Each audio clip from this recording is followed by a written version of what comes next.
পশ্চিমবঙ্গের মুখ্যমন্ত্রী হিসেবে শপথ নিয়েছেন শুভেন্দু অধিকারী, আর সেই সঙ্গেই রাজ্য বিধানসভাতেও পরিবর্তন লক্ষ্য করা যাচ্ছে। বিধানসভায় মুখ্যমন্ত্রীর জন্য নির্ধারিত ঘরের বাইরে শুক্রবার পর্যন্ত মমতা বন্দ্যোপাধ্যায়ের নেমপ্লেট ছিল। শনিবার সেখানে মুখ্যমন্ত্রী হিসেবে শুভেন্দু অধিকারীর নেমপ্লেট বসানো হয়েছে। পশ্চিমবঙ্গের মুখ্যমন্ত্রী হিসেবে শপথ নিয়েছেন শুভেন্দু অধিকারী, আর সেই সঙ্গেই রাজ্যের বিধানসভাতেও পরিবর্তন লক্ষ্য করা যাচ্ছে।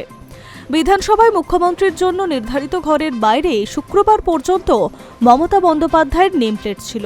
শনিবার সেখানে মুখ্যমন্ত্রী হিসেবে শুভেন্দু অধিকারীর নেমপ্লেট বসানো হয়েছে।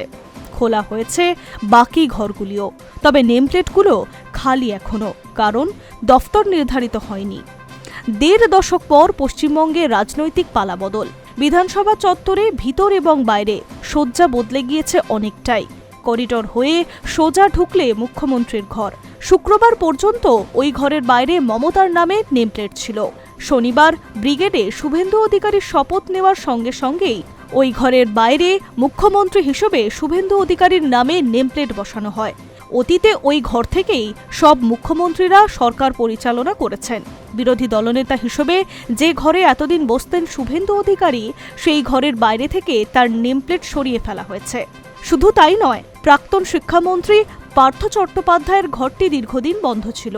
শুক্রবার তালা ভেঙে সেই ঘর পরিষ্কার করা হয়। মলয় ঘটক, শোভনদেব চট্টোপাধ্যায়, চন্দ্রিমা ভট্টাচার্য এবং ফিরাদ হাকিমরা যে ঘরগুলিতে বসতেন সেগুলি পরিষ্কার করা হয়েছে। বদলে ফেলা হয়েছে নেমপ্লেট। বিধানসভার গ্রাউন্ড এবং ফার্স্ট ফ্লোর সর্বত্রই পরিবর্তন চোখে পড়ছে। অধিবেশন চলাকালীন বিধানসভার লবি একসময় গমগম করত। মুখ্যমন্ত্রী এবং মন্ত্রীরা যেখানে বসতেন তার বাইরে তালা ঝুলছে।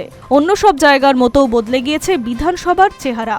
এখনো পর্যন্ত যা জানা যাচ্ছে সেই অনুযায়ী বিধানসভাতেই মুখ্যমন্ত্রীর সচিবালয় তৈরি হবে। মমতা সরকার পরিচালনা করতেন নবান্ন থেকে। সেই নবান্নতে বিজেপি সরকার যাবেন না। মহাকরণ থেকেই সরকার চালাতে চায় তারা। কিন্তু মহাকরণে মুখ্যমন্ত্রীর জন্য নির্ধারিত ঘরটি এখনো প্রস্তুত করা হয়নি। ওই ঘর থেকে একসময় বুদ্ধদেব ভট্টাচার্য, এমনকি প্রাথমিক পর্বে মমতা বন্দ্যোপাধ্যায় সরকার চালাতেন। সেই ঘর যতদিন না প্রস্তুত হচ্ছে ততদিন পর্যন্ত বিধানসভার বাইরে যে প্ল্যাটিনাম জুবলি কক্ষ আছে সেখান থেকেই মুখ্যমন্ত্রীর সচিবালয় কাজ করবে। High news network.